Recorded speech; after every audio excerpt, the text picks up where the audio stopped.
três aqui. Pra fazer Inclusive, eu que tá me iluminação. iluminando. Eu tô que iluminando também um desses. Muito bom.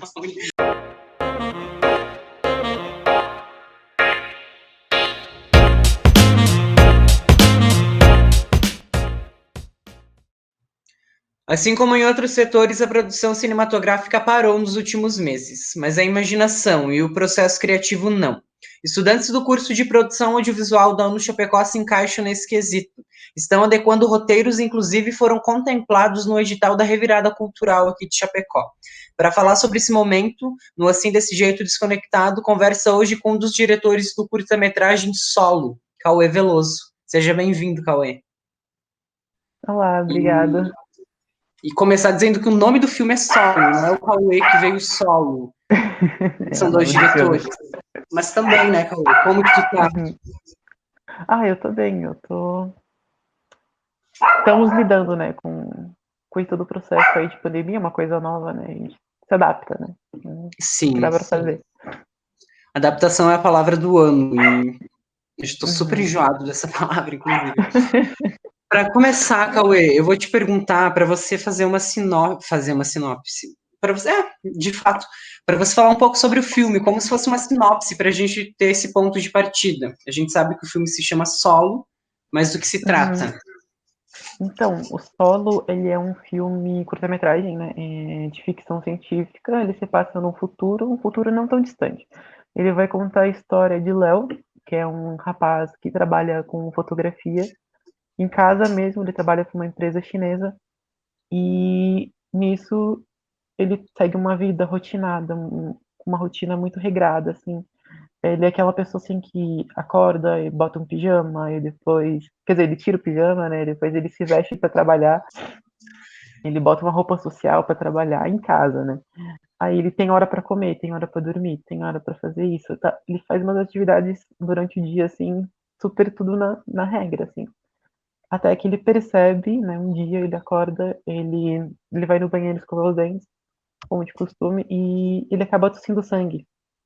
E ele percebe que ele tá morrendo. Então ele começa a querer mudar o que ele fazia antes, né? Que é essa vida regrada. Ele começa a se soltar um pouquinho mais e fazer as coisas que ele realmente quer fazer. Não as coisas que ele precisava fazer, porque chega um ponto da nossa vida que a gente faz só o que a gente nem se pergunta por que a gente tá fazendo isso. Então ele tá no automático ali, ele quer sair um pouco do automático. Então tem um lado, um ser punk habitando ele que tá querendo sair de dentro dele ali. E ele vai saindo aos poucos e no final do filme é revelado uma coisa, né, uma grande revelação aí, Que ele que não é o conta, né? spoiler. Aí é spoiler, eu não posso falar. Tu sabe que hoje de manhã, quando a gente conversou e tu me contou isso, eu fiquei, meu Deus, isso é muito a cara de 2020. Porque Uhum. quando tu começa a contar, eu fico, gente, isso sou eu acordo de manhã. Eu só não sou tão como o Léo. Mas aí você me disse que o roteiro foi feito ano passado, e ano passado a gente não estava ainda vivendo isso. Então eu queria Uhum. saber de onde veio a ideia, se foi um sonho, uma previsão do futuro, como que foi isso? Então, a ideia, ela foi do Vinícius, né, Munarete, ele que teve essa ideia, e ela surgiu, assim, do nada. A gente tinha matéria de roteiro 2 que foi realizada ali.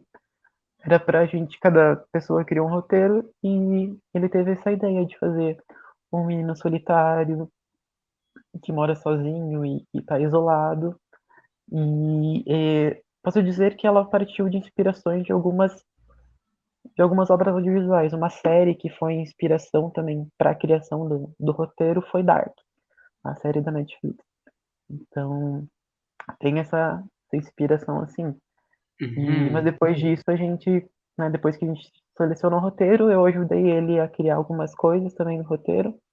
A gente refez algumas, né, um roteiro, um pedaço. Eu fiz as falas do narrador. Tem um narrador no filme, é um ponto importante do filme também. E também eu fiz as cenas finais. Mas as inspirações aí eu não sei dizer como, né? Como que ele pensou nisso, como surgiu a ideia, mas veio assim de várias referências, assim, de filmes e séries. As referências são E, bem conscientes às vezes, né? uhum, Tem. Tá tudo lá dentro e tu tá produzindo e em algum momento tu pensa, isso daqui então eu tirei desse lugar, não lembrava disso. Acho isso incrível na arte. uhum, Uma coisa que me chamou a atenção também é que vocês estão fazendo um filme super cyberpunk, e no momento também, se parar para pensar muito cyberpunk. Eu queria saber se esse contexto atual influencia de alguma forma o processo criativo. Por mais que o roteiro seja do ano passado, o processo continua até depois que o filme acabou, tá feito. A uhum. cabeça continua, ai, poderia ter feito, Tem. poderia. Então, eu quero saber se esse contexto atual, de alguma forma, impulsiona o processo criativo. Ou não, não sei.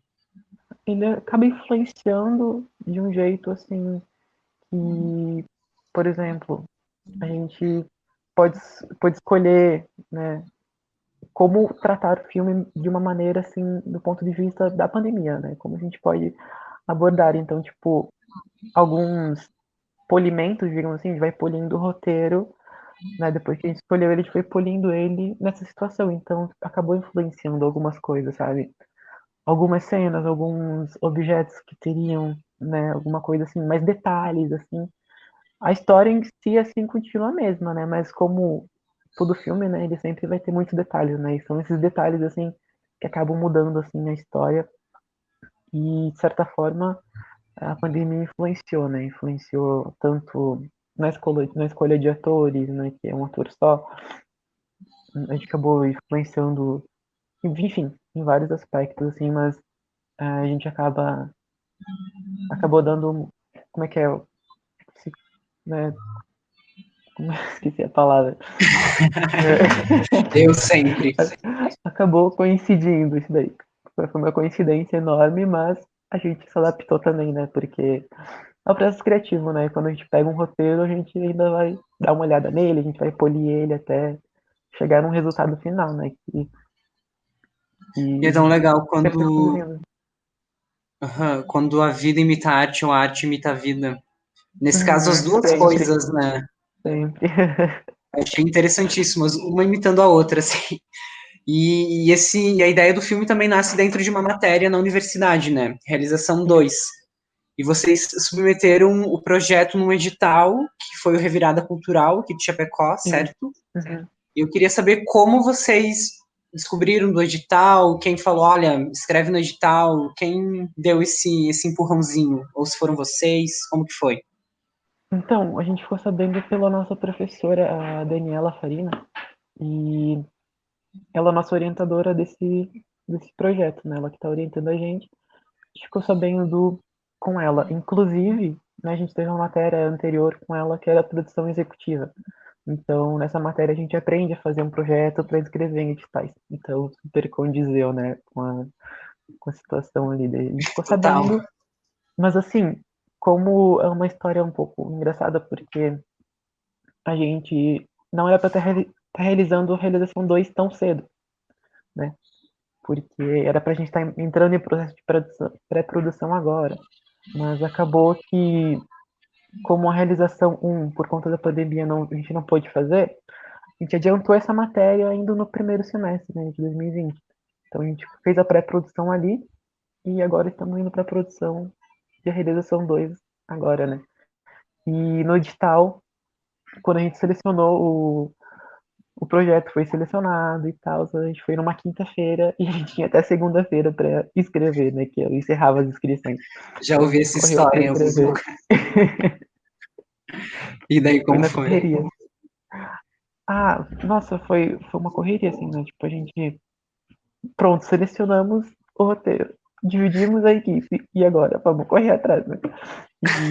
E como tinha, nossa, uma correria total, mas como eu escrevi o projeto, eu já tinha uma base, né? Como a Dani já tinha passado pra gente, a gente recém tinha feito um projeto, assim, né?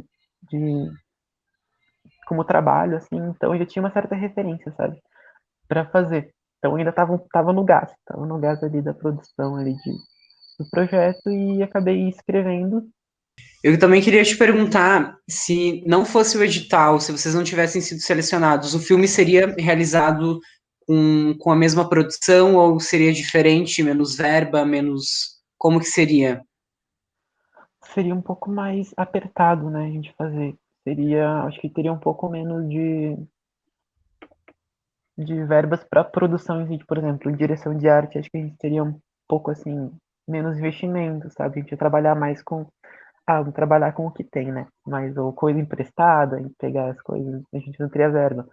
Por exemplo, a gente conseguiu verba, assim, a gente conseguiu usar a verba para figurino, para maquiagem, né? Cabelo, objetos de cena, né? Como é um filme futurista e na verdade ele é um retrofuturista, né? Ele vai ter alguns objetos vintage na casa dele, mas também vai ter alguns objetos mais fictícios, mais de ficção científica mesmo, sabe? Mais futuristas. Então alguns objetos específicos, né? Que a gente acabou conseguindo comprar, né? Mas se a gente não tivesse conseguido, a gente tem que reduzir nisso, né? Porque infelizmente, ou felizmente, não sei, mas uma parte do orçamento vai para o investimento, né, do contra o Covid, né? A gente vai desde máscaras, luvas, viseiras, todo o processo de higienização, né? Produtos, Nossa, sim. enfim, a gente acaba investindo nisso. E também porque ele atrasa um pouco a produção, né? Porque é muito burocrático, né? Isso, a gente, né, tem que seguir o protocolo, né? A gente segue o protocolo aí do Santacine.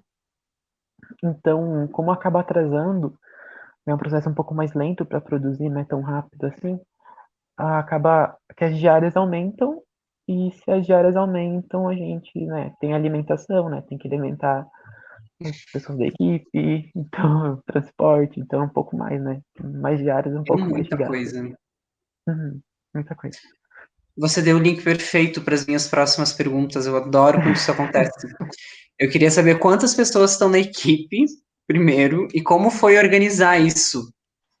Então, a gente está em 14 pessoas, 14 alunos, né, que estão no sexto período, mais o ator. Então, são 15 pessoas trabalhando juntos, né. Para a gente organizar, a gente fez uma escolha, assim, não foi nem uma dinâmica, foi mais tipo, quem quer ficar com o quê? A gente foi, de alguma forma, a gente se deu muito bem, assim, para escolher, porque não teve briga por função, não teve nada, a gente escolheu Ainda bem bem. como queria, assim, cada um se ofereceu para ficar com uma função e todo mundo ficou muito de acordo, né? E ficou nisso, assim, e como a gente está se organizando agora, a gente dividiu por departamentos, né? As pessoas, então tem o departamento de arte, tem o departamento de fotografia, aí tem o de som e tem a de produção, né? Também, e de direção. Então a gente se divide assim por etapas. Por exemplo, até para gravar a gente vai fazer assim, né? Porque tem que ter o revezamento. Então, por exemplo, primeiro chega a equipe de arte e eles montam o local, fazem o que tem que fazer. Aí depois chega a direção de fotografia, né, para montar os equipamentos e tudo mais. Aí depois chega a gente, né, de direção. Então a gente se dividiu assim, né, em departamentos também, para ficar mais fácil, né, de trabalhar e controlar.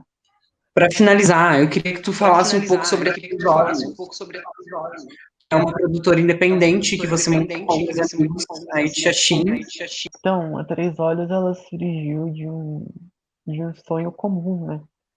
E entre amigos mesmo, e sonham em produzir filmes e trabalhar com filmes, sabe? Não só fazer filmes por fazer filmes, a gente quer trabalhar com isso, sabe? Então é uma produtora e assim, a gente está disponível para ajudar não só nós, mas ajudar todo mundo ao redor, assim, daqui da região. Se alguém tem uma ideia, quero fazer um roteiro, por exemplo. Tem um roteiro, quero realizar ele, mas não tenho como, não tenho equipamento, não tenho gente para me ajudar. Não tem problema, vocês podem vir falar com nós. A Três Olhos a gente vai estar ajudando a realizar esse roteiro, né? A gente faz, como é que é? Tudo pela arte, né? Cauê, que Então, incrível trocar essa ideia contigo hoje muito e bom ficar ouvindo também, essa pra mim. resposta. E estou muito feliz. E tô louco pra ver os filmes também. Inclusive, aonde a gente tá, aonde a gente acessa pra ver os filmes das Três Olhos? Então, por enquanto a gente tem um filme só, que é o Rotina, né? Que tá disponível ainda. É o único que tá disponível, mas em breve terão mais. É no Instagram. O Instagram é 3_olhos. E lá tem nossas fotos, deixou algumas produções. Tem o teaser do videoclipe, tá lá já, inclusive. E o filme Rotina tá lá disponível no IGTV. E em breve nós também vamos começar a nos dedicar um pouco mais no canal do YouTube. Então, né, nós estamos trabalhando com legendagem, né? A gente está legendando o Rotina antes de disponibilizar no YouTube, né? Que é legendar ele em inglês, espanhol e português. E assim a gente vai disponibilizar eles no YouTube lá mesmo. Mas por enquanto tá no IGTV lá para acesso. E é isso, eu vou parar de gravar.